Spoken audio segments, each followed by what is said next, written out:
2024년 10월 세 번째 주간, 교회를 고르는 창조절 11번째 주간 월요일, 기독교 대한 선교교회, 소금빛교회, 향심기도회를 우리 각자의 처소에서 함께 주님께 올려드립니다.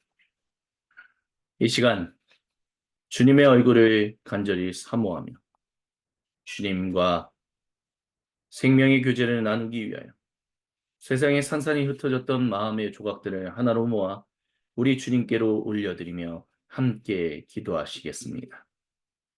기도회를 시작하며 주여 이 시간 우리와 함께하여 주옵소서. 우리 각자의 고백으로 함께 기도합니다. 하나님 아버지 감사합니다. 이 시간을 이 시간 주님만을 바라보며 나아갑니다. 생각과 마음과 말과 행동을 지었던 모든 죄들을 회개하며 주님이 주신 은혜와 사랑 가운데 나아가오니 주여 이 시간 주님의 얼굴을 구하는 우리에게 세상에 산산이 흩어졌던 마음의 조각들을 하나로 모아 우리 주님께로 올려드리며 나아갈 수 있는 거룩한 은총이 있게 하여 주옵소서. 하나님 부족한 자, 하나님 연약한 자 주님 앞에 엎드리오니 주여 모든 죄를 회개합니다. 주여 불쌍히 여겨 주옵시고 주여 긍휼히 여겨 주옵소서. 주님이 주신 은혜가 사랑이 가득하게 하옵소서. 주님만을 높이게 하여 주옵소서. 주님만을 붙들고 살아가게 하여 주옵소서.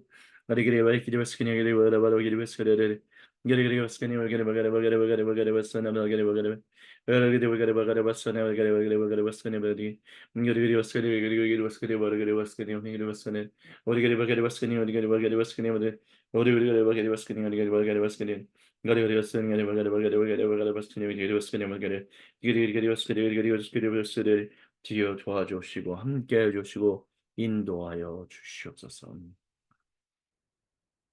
니케아 콘스탄티노플 신경으로 우리의 믿음을 아버지 하나님께 한 목소리 한 마음으로 함께 신앙 고백하십니다.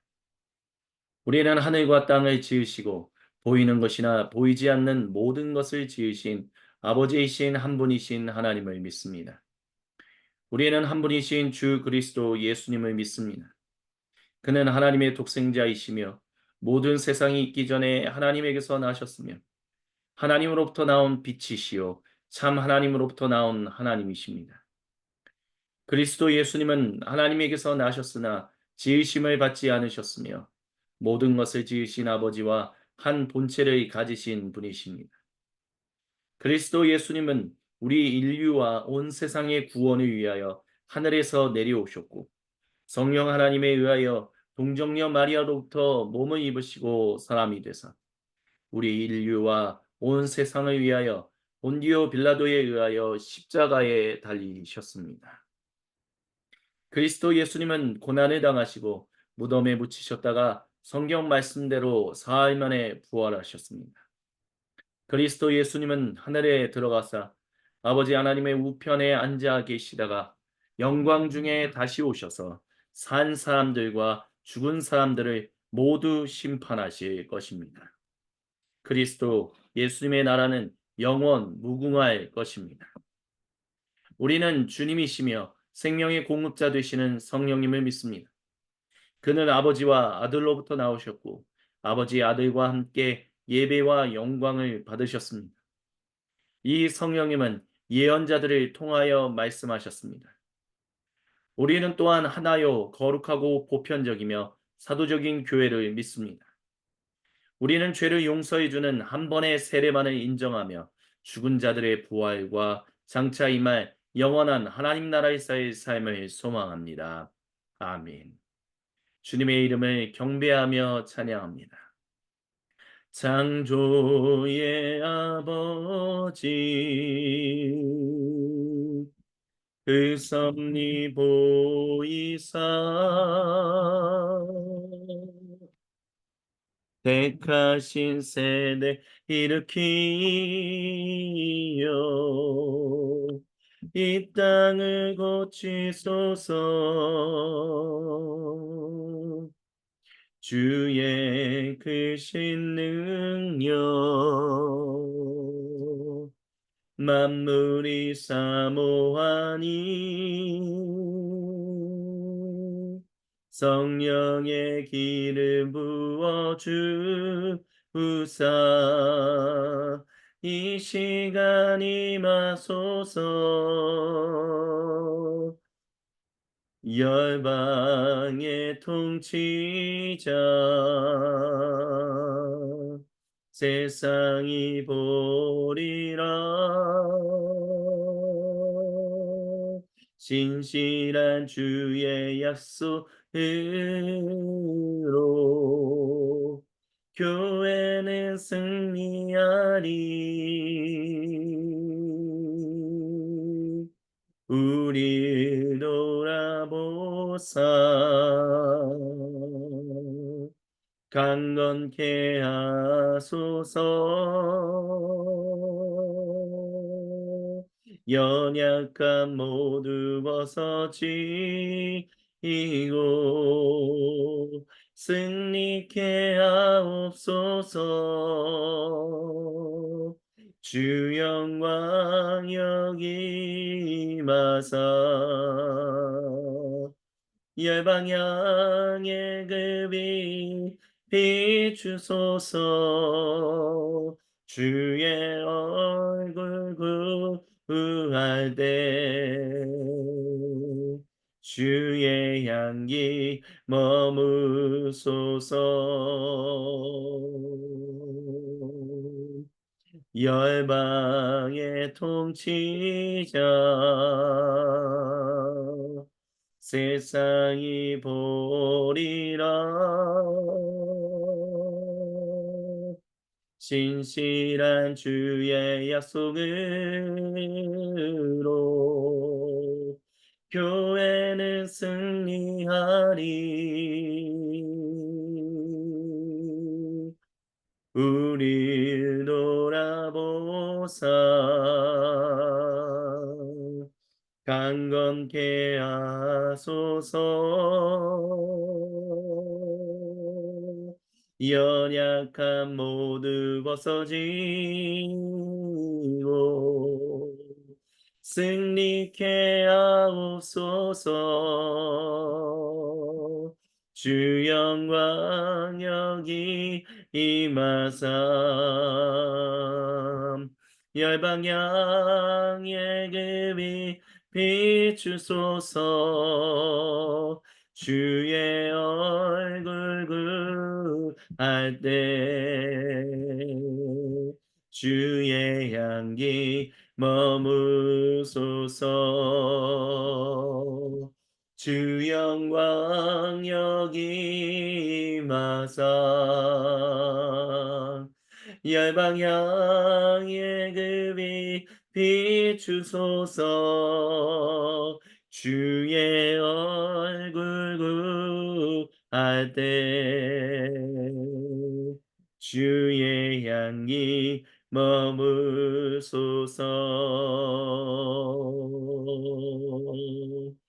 주의 나라가 임하옵시며 주님의 뜻이 이루어지이다. 이 땅 가운데 하나님 아들 영광 보이소서. 주의 나라가 임하옵시며 주님의 뜻이 이루어지이다. 이 땅 가운데 하나님 아들 영광 보이소서. 주 영광 여기 임하사 열방향의 급이 비추소서. 주의 얼굴 구할 때 주의 향기 머무소서. 주 영광 여기 임하사 열방향의 급이 비추소서. 주의 얼굴 구할 때 주의 향기 머무소서. 주의 향기 머무소서. 주의 향기 머무소서. 비짓기 이전부터 세상이 운행하기도 전에 하나님 이 땅에 계셔 우리 위한 사랑 이야기 쓰셨네.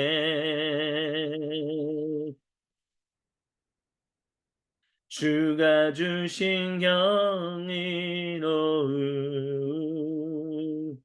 우린 항상 기억하네. 내 모습 나 가진 것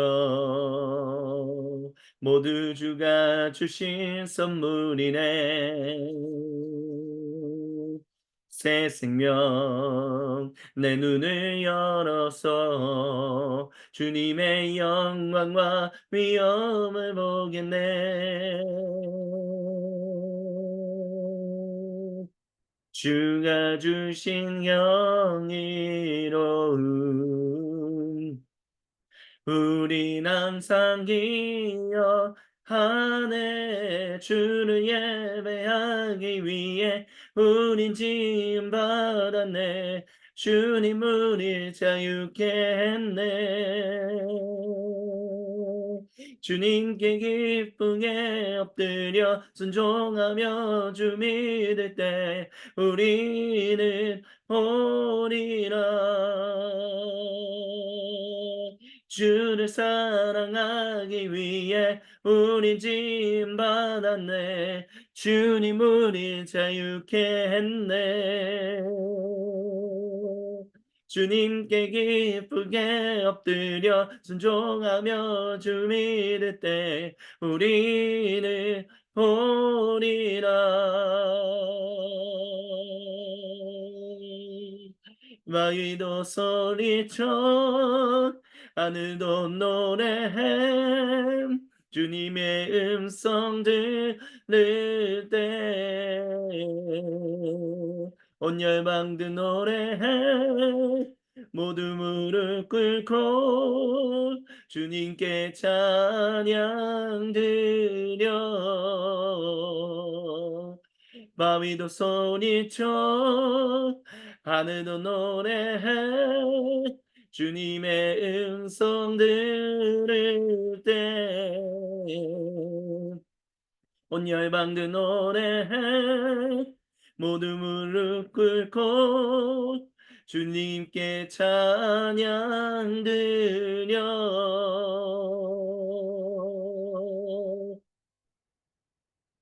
주가 주신 영이로움 우린 항상 기억하네.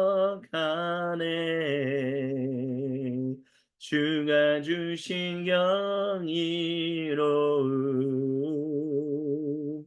우린 항상 기억하네. 주를 예배하기 위해 우린 지음 받았네. 주님 우리 자유케 했네. 주님께 기쁘게 엎드려 순종하며 주 믿을 때 우리는 오리라. 주를 사랑하기 위해 우린 지음 받았네. 주님 우리 자유케 했네. 주님께 기쁘게 엎드려 순종하며 주 믿을 때 우리는 오리라. 주를 예배하기 위해 우린 지음 받았네. 주님 우리 자유케 했네. 주님께 기쁘게 엎드려 순종하며 주 믿을 때 우리는 보리라. 주를 사랑하기 위해 우린 지음 받았네. 주님 우리 자유케 했네. 주님께 기쁘게 엎드려 순종하며 주 믿을 때 우리는 보리라. 주님의 부르심. 아멘. 모든 영광과 감사와 찬양을 우리 주님께 올려드립니다. 살아계셔서 역사하신 주님, 주님을 예배하기 위하여, 주님만을 사랑하기 위하여 우리를 창조하신 주님을 찬양합니다.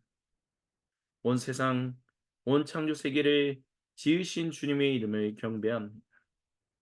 오 주님, 모든 영광, 감사 그리고 찬양 우리 주님 홀로 받으시옵소서. 그리고 이 시간 주님 앞에 나아갑니다. 말씀을 증거하는 사람이나 듣는 우리 모두가 한마음 한뜻으로 주님의 말씀 앞에 엎드리오니 주여 우리에게 말씀하옵소서. 우리가 여기서 주님의 말씀을 듣겠나이다. 감사합니다. 모든 영광, 감사 그리고 찬양을 오직 주님께만 올려드리며 살아계신 우리 주 그리스도 예수님의 이름으로 기도드립니다. 아멘. 오늘 우리에게 주시는 주님의 거룩하신 말씀은 사도행전 17장 16절로부터 28절까지입니다. 제가 모든 사람을 위한 하나님 나라 신약 성경으로 봉독해 드립니다. 그래서 바울은 아테네에서 기다렸습니다. 거기 있는 동안 그는 온 도시가 우상으로 가득한 것을 보고 격분했습니다. 그는 회당에서 유대인들 및 하나님을 두려워하는 사람들과 더불어 논쟁했고 날마다 장터에서 그곳을 지나다니는 사람들과 논쟁했습니다. 몇몇 에피크로스 철학자와 스토어 철학자들이 바울과 논쟁했습니다.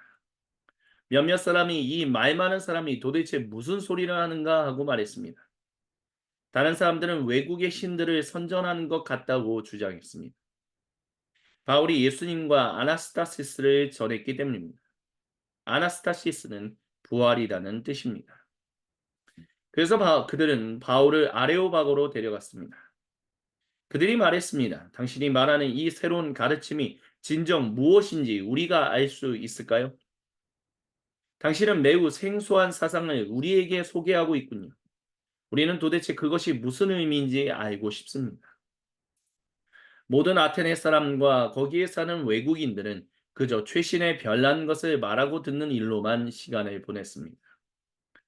그래서 바울이 아레오바고 한가운데에 서서 말했습니다.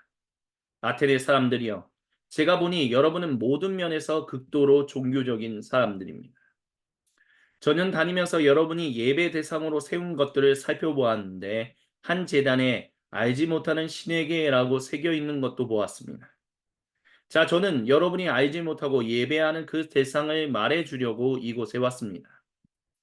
세상과 그 안에 있는 모든 것을 만드신 하나님, 하늘과 땅의 주인 주님이신 그분은 인간의 손으로 만든 신전에 살지 않으십니다. 부족한 것이 있으신 것처럼 인간의 손에 보살핌을 받지도 않으십니다. 그분 자신이 모든 사람에게 생명과 숨결과 모든 것을 주시기 때문입니다. 그분은 한 시조에게서 모든 인간 종족을 만드셨고 온 땅 위에 살게 하셨으며 그들이 살아갈 시간과 거할 경계를 적절히 정하여 할당하셨습니다. 그들이 하나님을 찾고 그분을 향해 손을 뻗어 그분을 발견할 수도 있게 하시려는 것이 목적이었습니다. 참으로 그분은 우리 각 사람에게서 사실상 멀리 계시지 않습니다. 그분 안에서 우리가 살고 움직이고 존재하기 때문입니다. 여러분의 시인들 가운데 몇 사람도 이렇게 표현했습니다. 우리는 그분의 자손이기 때문입니다. 아멘. 이는 거룩하신 우리 주님의 말씀입니다. 아멘. 주님 영광 받으소서. 사도행전 강의 30번째 주님의 말씀을 함께 듣습니다. 우리는 보통 살면서 비그리스도인들이 질문하는 이런 질문을 들을 때가 많습니다. 주님이 모든 사람을 천국과 지옥으로 나눈다면 이순신 장군은 천국에 갔을까요? 아니면 지옥에 갔을까요? 예수님을 믿어야만 천국에 가고 예수님을 믿지 않으면 지옥에 간다고 한다면 예수님의 이름이 증거되기도 전에 살았던 이순신 같은 그런 훌륭한 장군은 도대체 어떻게 됐을 거냐라고 질문합니다. 근데 이런 질문들 하나하나가 결국에는 일단은 그리스도교 내에서는 온전치 못한 질문이다라는 것을 우리는 알 수 있습니다. 왜냐하면 예수님 믿고 천국 간다, 예수님 믿고 지옥, 예수님 믿지 않고 지옥 간다라는 개념은 주님이 우리에게 주신 구원이라는 것을 너무 하찮은 것으로 만들었기 때문입니다. 우리가 하나님 나라 백성이 된다.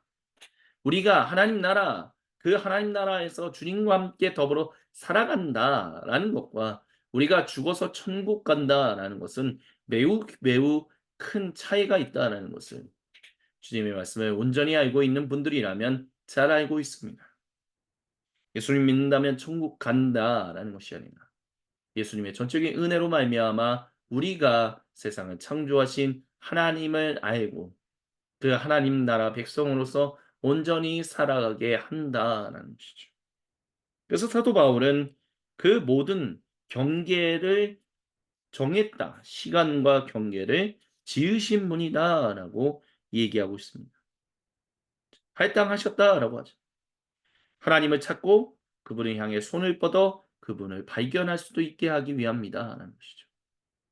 그렇다면 이순신 장군 시대 때 조선 시대 그때는 하나님이라는 이름도 알지 못했던 시대인데 그럼 그 사람은 어떻게 되었는가라고 했었을 때 사도 바울이 얘기하고자 하는 중요한 핵심은 주님께서 비록 주님의 이름이 온전하게 드러나지 않은 시대라 할지라도 그 시대의 사람들이 어떻게 하면 온전한 인생을 살아갈 수 있을 것인가 라는 부분에 있어서 그리고 그 온전한 인생을 살아가는 데 있어서는 결국 우리의 힘만으로는 불가능하다는 것을 깨닫게 한다는 그것을 이순신 장군에게 우리가 적용한다면 이순신 장군의 우리가 보통 놀라운 업적이다라고 얘기하는 그의 놀라운 삶에 대한 어려움에 겪고 전쟁에서 비참함에 빠져 있는 조선 사람들을 위하여 자신의 온몸을 불살려서 그렇게까지 뛰어들어서 전쟁을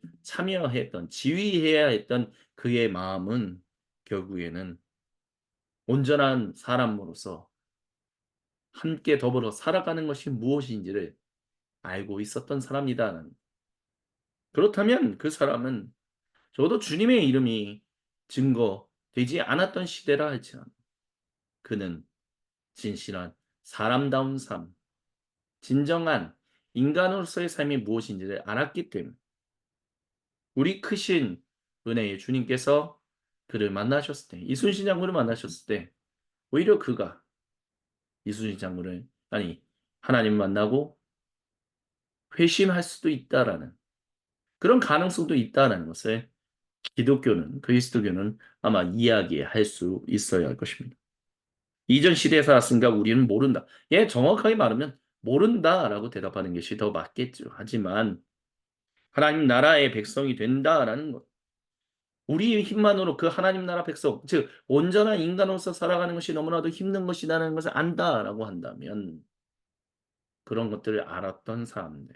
진실로 이 땅에서 정말 다른 사람들이 봤을 때 저 사람은 정말 말로 다 형용할 수 없는 일들을 하면서 살았던 사람이야. 그런 인간다운 마음과 생각과 성정을 가지고 그런 인간다운 삶을 살았던 사람이야. 라고 말하는 사람이라면, 말할 수 있는 사람이라면 그 사람들이 하나님 나라 백성으로 받아들여지지 않았을 이유는 없다라고 아마 이야기할 수 있을 것입니다.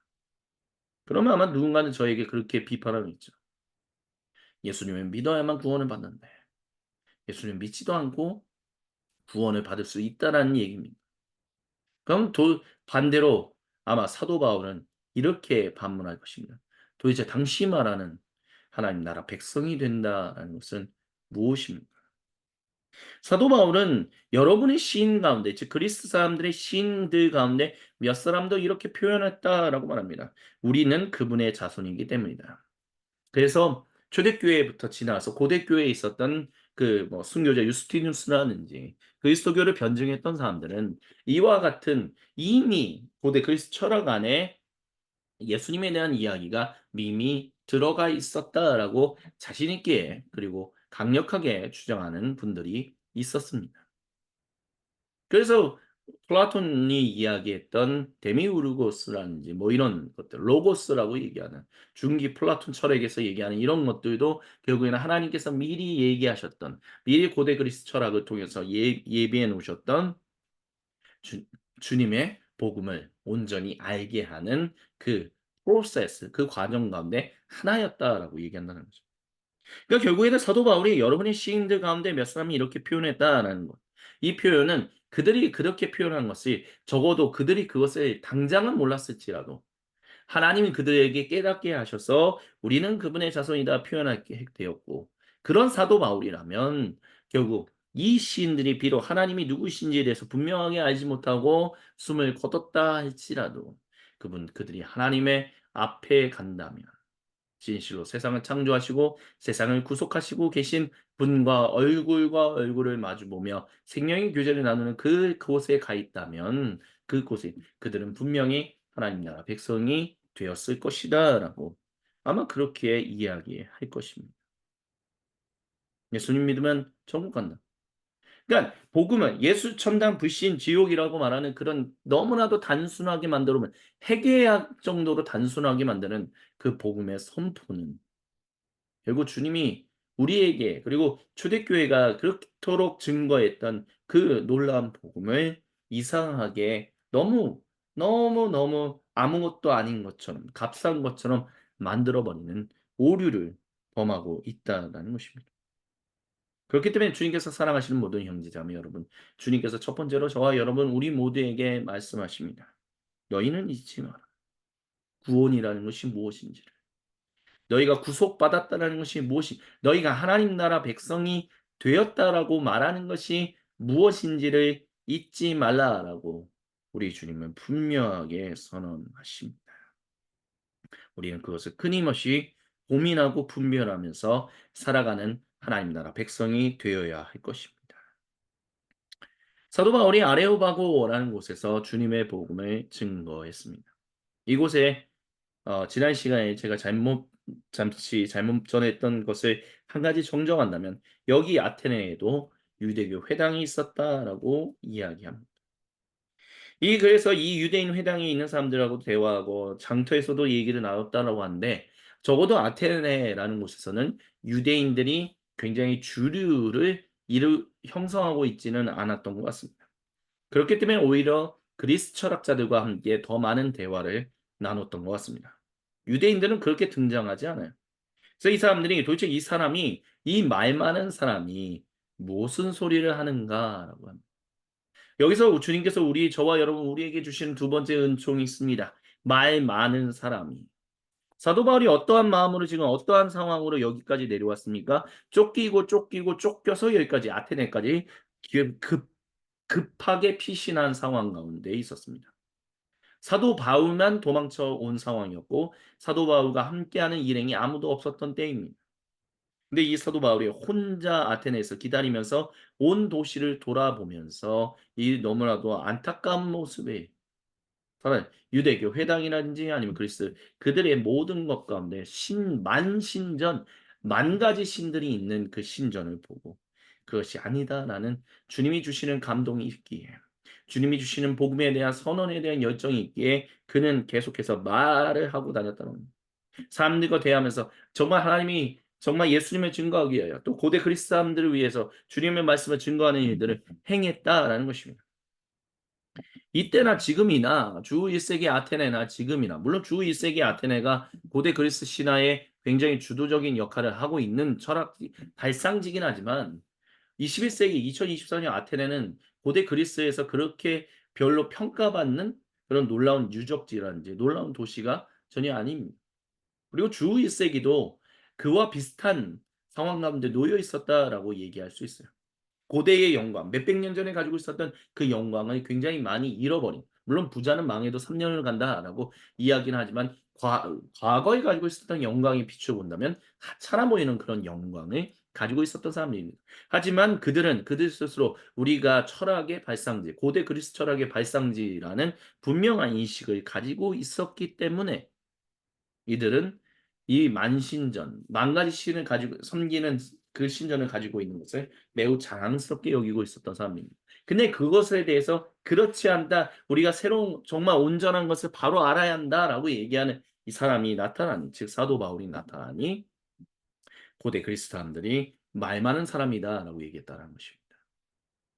그것이 바로 그리스도인들이었습니다. 말 많은 사람들. 차라리 말을 하지 않으면 살았을 텐데.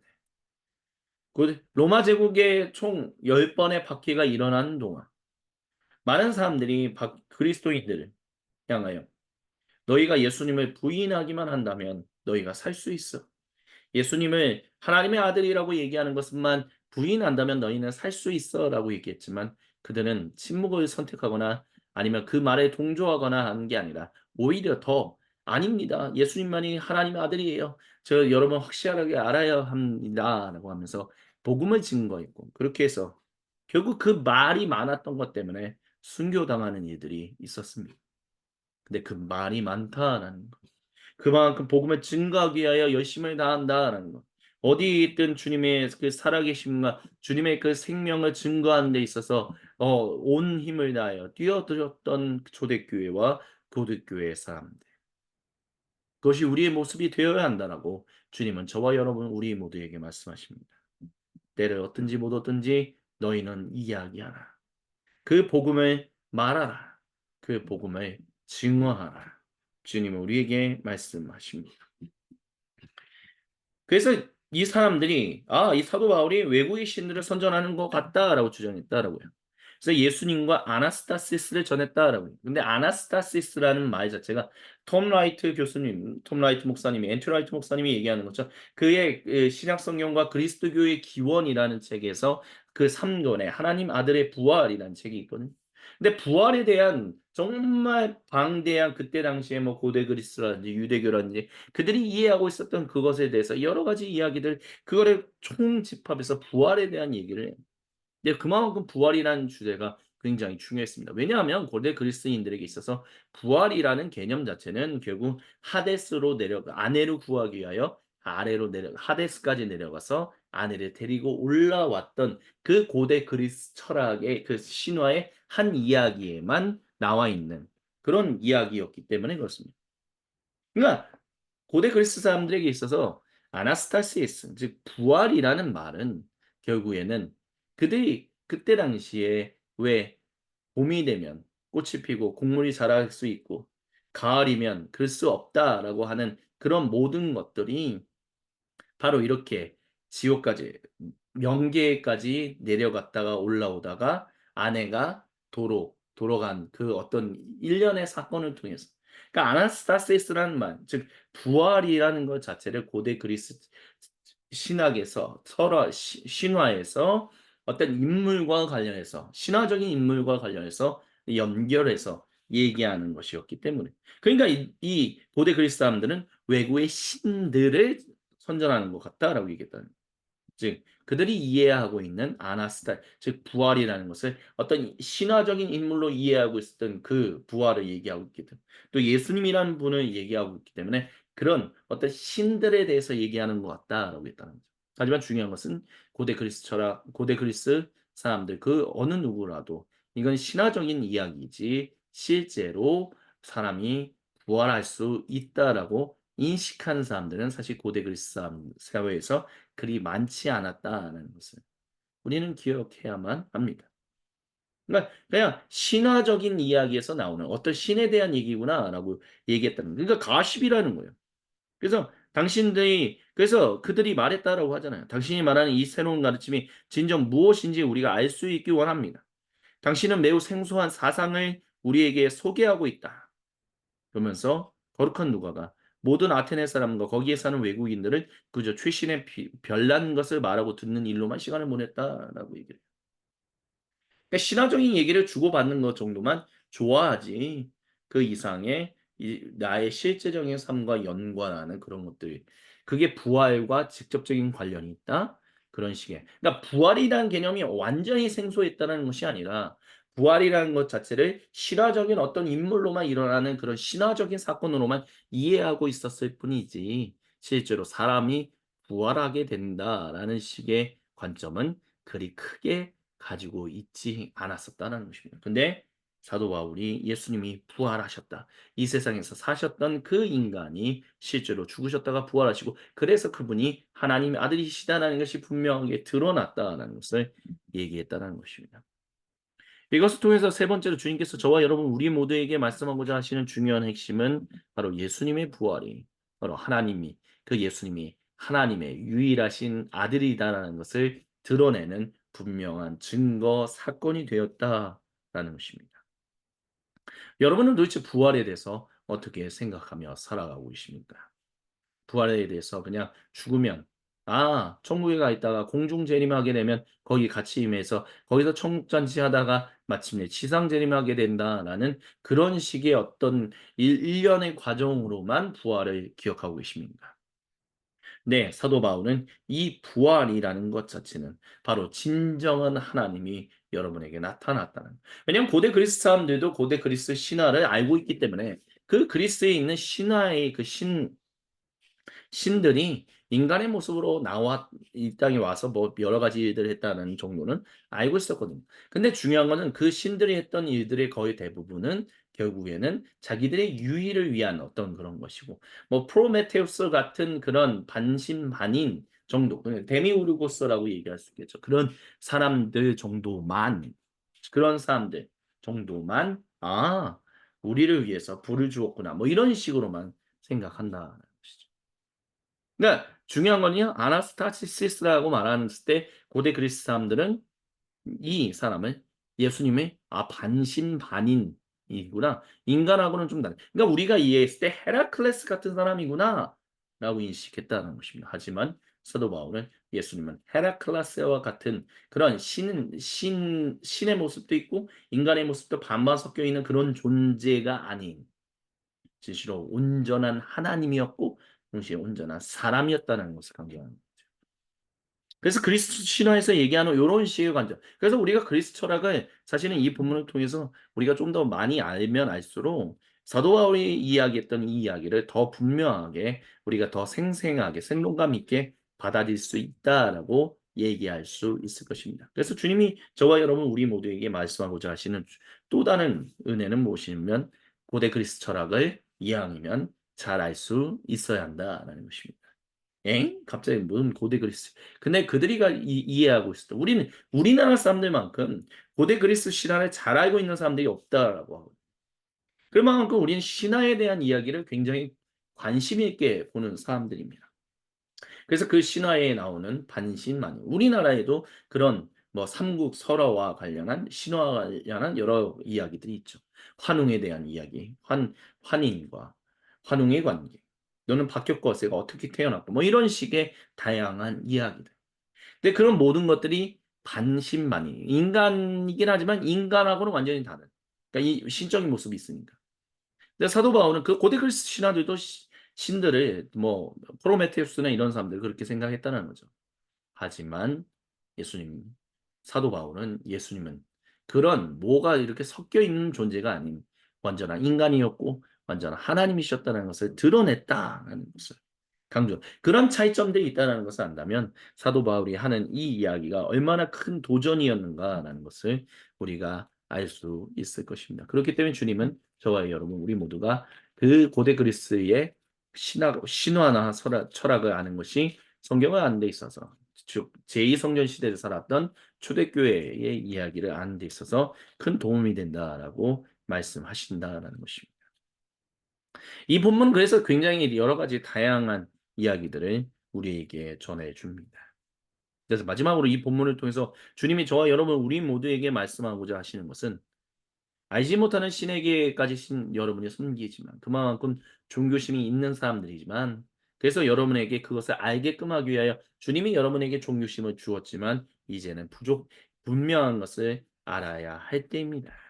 그것은 하나님은 이 세상을 창조하시고 이 세상에 계신 분은 고대 그리스 신화에 나오는 그들 신들처럼 또는 고대 근동의 신들처럼 이집트에 있는 신들처럼 오늘날 많은 사람들이 2024년 한국 사람들이 이집트 신화라든지 아니면 고대 메소포타미아 문명의 신화에 대해서 큰 관심을 가지고 여기서 여러 가지 얘기들을 뽑아 들이거든요. 근데 그들이 하고 있는 얘기, 그곳에서 나오는 신들의 얘기는 결국 한 명 한 명 인간의 삶에 관심을 크게 가지지 않는 사람, 않는 존재. 그래서 그 신들은 결국 자기의 유의만을 위하여 살아가는 종족들, 그 일을 위하여 인간을 창조했다. 그 이상도 그 이하도 없다는. 하지만 사도 바울은 유대교회, 고대 이스라엘 민족으로부터 유대교로부터 내려온 이 온전한 하나님 나라 백성의 전통을 가지고 세상을 창조하신 오직 유일하신 하나님은 자기의 유희를 위하여 세상을 창조하고 사람을 창조하신 것이 아니라 사람이 온전하게 하나님과 관계를 맺으며 창조 세계를 온전히 그곳에서 일하는 존재로 온전하게 일하고 쉬는 존재로 살아감으로 말미암아 하나님께 영광을 올려드리기 위한 거룩한 소명을 받은 사람들, 거룩한 부르심을 받은 사람들. 그렇기 때문에 한 명 한 명의 인생은 매우 매우 중요하다라는 것을 강조하면서 여기서 이야기합니다. 그래서 중요하게 등장하는 게 그거예요. 주님은 인간의 손으로 만든 신전에 살지도 않으시고 부족한 것이 있는 것처럼 인간의 손에 보살핌을 받지도 않는다는 거예요. 고대 그리스 신화에 나오는 신들이라든지 고대 메소포타미아라든지 아니면 고대 이집트 신화에 나오는 모든 신들은 결국 이런 인간의 도움, 보살핌을 받아야만 하는 신들이었다는 거예요. 하지만 주님은 그런 분이 아니다는 주님이 모든 사람에게 생명과 순결과 모든 것을 주시는 분이기 때문이다라고 사도 바울은 이야기하고 있습니다. 그러니 주님께서 사랑하시는 모든 형제자매 여러분 잊지 마십시오. 워낙 인문학이 많이 활성화되어 있는 시대 가운데 우리가 살아가고 있기 때문에 고대 이집트에 이런 얘기가 있어. 고대 메소포타미아 문명에 이런 얘기가 있어. 오, 성경 이야기보다 더 대단한 것 같네. 오, 멋지. 근데 중요한 것은 그 어떤 신들도 그 어떤 신화에 나오는 존재들도 인간의 삶에 대해서 그렇게 크게 관심을 가지지 않는다. 인간 한 명 한 명이 정말 온전한 인간으로서 살아가는 것에 대해서 온전한 행복을 누리면서 살아가는 것에 대해서 그렇게 돌보는 신은 존재하지 않는다라는 것입니다. 오직 우리의 유일하신 주 야훼 하나님 여호와 하나님만 그것을 보고 계시다는 거죠. 그것을 우리를 돌보고 계시다는 거죠. 우리의 도움이 필요 없으신 분이지만 우리와 함께 생명의 교제를 나누는 것을 좋아하시는 분이기 그것 자체를 좋아하시는 분이기 때문에 그 일에 뛰어들어서 우리를 위하여 구속받으시고 우리를 구속하시기 위하여 십자가에 죽으셔서 모든 것을 쏟으셔서 죽으시고 3일 만에 부활하셨다라고 얘기합니다. 우리는 그것이 얼마나 큰 은혜인가를 고대 그리스 신화를 알면 알수록, 즉 그리스 철학을 알면 알수록, 성경을 제2성전 시대를 온전히 알면 알수록 더 분명하게 깨닫는다라는 것을 주님은 저와 여러분 우리 모두에게 오늘 이 시간 말씀하고 계십니다. 아멘. 이것을 기억하며 이 시간 잠시 우리 각자의 골방으로 들어가 주님께 기도합시다. 우리가 우리 마음이 세상에 산산이 흩어진 것을 하나로 모아 주님께로 온전하게 올려드리게 해 주시는 우리 주님의 은총을 붙잡고 이 시간 각자의 고백으로 주신 말씀을 기억하며 주여 한번 외치고 우리 주님께 우리의 마음을 올려드리며 함께 향심의 기도를 드립니다. 다 같이 기도합니다. 주여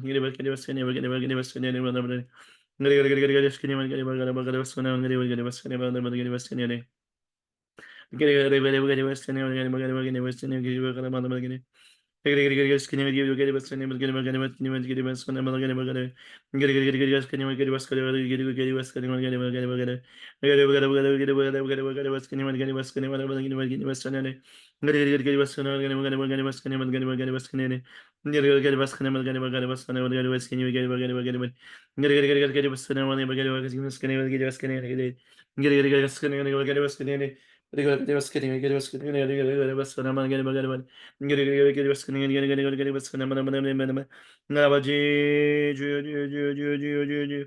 주여 주여 주여 주여 주님 주님 주님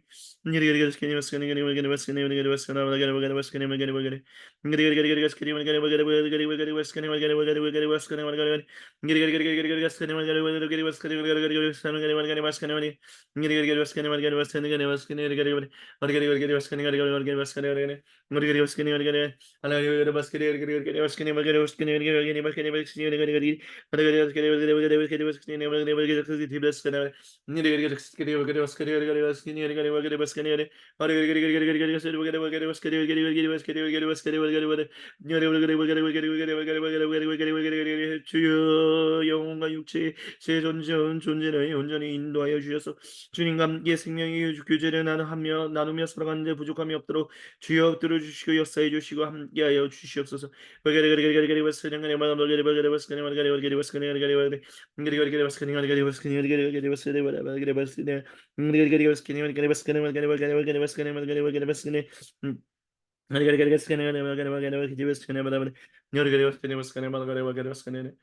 주여 언제나 이번 한 주간도 우리와 함께하여 주시옵소서. 주님께서 우리에게 가르쳐 주신 기도로 아버지 하나님께 한 목소리 한 마음으로 함께 기도하십니다. 하늘에 계신 우리 아버지, 아버지의 이름을 거룩하게 하시며 아버지의 나라가 오게 하시며 아버지의 뜻이 하늘에서와 같이 땅에서도 이루어지게 하소서. 오늘 우리에게 일용할 양식을 주시고 우리가 우리에게 잘못한 사람을 용서하여 준 것 같이 우리의 죄를 용서하여 주시고 우리를 시험에 빠지지 않게 하시고 악에서 구하소서. 나라와 권능과 영광이 영원히 아버지의 것입니다. 아멘. 모든 영광과 감사와 찬양을 우리 주님께만 올려드립니다. 감사합니다. 오늘도 우리에게 귀한 말씀을 허락하셔서 주님만을 온전히 알고 주님과 함께 통회하며 살아갈 수 있게 인도하신 주님을 찬양합니다. 할렐루야. 이것으로 창조절 11번째 주간 월요일 기독교 대한 성교교회 소금빛교회 향심기도회를 마무리합니다.